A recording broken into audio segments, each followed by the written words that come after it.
diingatkan kembali bahwa kita sebagai pengikut Rasulullah hendaknya menjadikan Rasulullah sebagai satu-satunya tauladan dan contoh yang bisa diikuti dalam segala aspek kehidupan.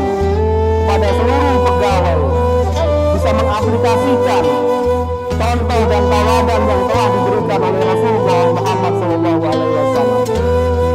Juga kepada taruna-taruni sekalian, ambillah hikmah.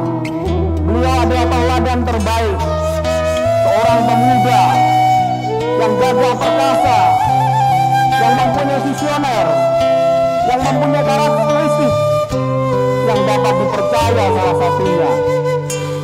Mari sama-sama kita meneladani, mengaplikasikan dalam kehidupan kita sehari-hari.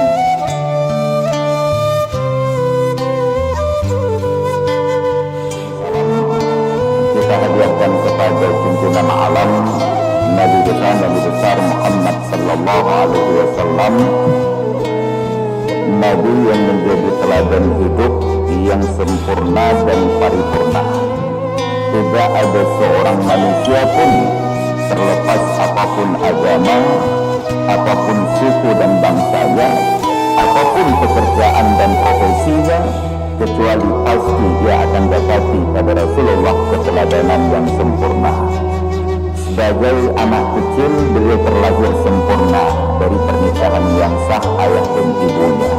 Beliau katakan, "Ma wulidtu min sifahil jahiliyyati syai'an wa ma waladani illa nikahun islamiyyun."